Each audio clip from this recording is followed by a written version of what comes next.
پاکستان کے خلاف جھوٹا پروپیگنڈا کرنے والوں کے حوالے سے آپ کو بتایا جا رہا ہے کہ ان کو ایک کرارا جواب دیا گیا ہے۔ اور جیسے کہ آپ کو پتہ ہے کہ بین الاقوامی برادری پاکستان کی دہشت گردی کے خلاف مؤثر کارروائیوں اور اس کے نتیجے میں دی جانے والی قربانیوں سے دنیا بخوبی واقف ہے۔ پاکستان کو سرحد پار دشمن قوتوں سے کئی خطرات لاحق ہیں، جن میں افغانستان میں ہونے والی دہشت گردانہ کارروائیاں سر فہرست پہ ہیں۔ اگر ان کارروائیوں کے حوالے سے بات کی جائے تو گزشتہ چند عرصے سے افغانستان کی سرزمین سے ہونے والی دہشت گردانہ کارروائیوں میں سیکیورٹی فورسز کے جوان اور معصوم عوام کی بڑی تعداد شہید ہو چکی ہے۔ شواہد سے ثابت ہوا ہے کہ پاکستان میں ہونے والی زیادہ تر دہشت گردانہ جو کارروائیاں ہیں، اس کا تانا بانا آخرکار افغانستان سے ہی جا کے ملتا ہے۔ افغان طالبان سرحد پر دہشت گردی پھیلانے کے ساتھ ساتھ سوشل میڈیا، متعدد ٹی وی، ریڈیو اسٹیشنز کے ذریعے بھی پاک فوج کے خلاف زہریلا پروپیگنڈا کرنے میں مصروف ہے۔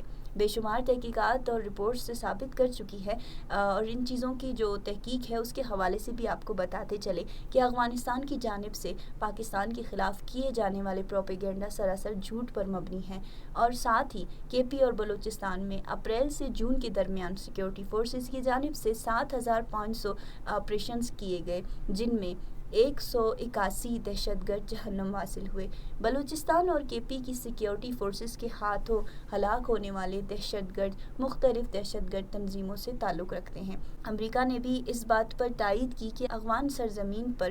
دہشت گرد تنظیموں نے پاکستان میں دہشت گردی پھیلانے کے لیے سرگرم ہیں، اور تحقیقاتی رپورٹ سے یہ بھی ثابت ہو چکا ہے کہ پاکستان میں ہونے والی دہشت گردانہ جو حملے ہیں، ان کے دوران استعمال ہونے والا جدید اسلحہ بھی افغان طالبان کی جانب سے دہشت گردوں کو فراہم کیا گیا تھا۔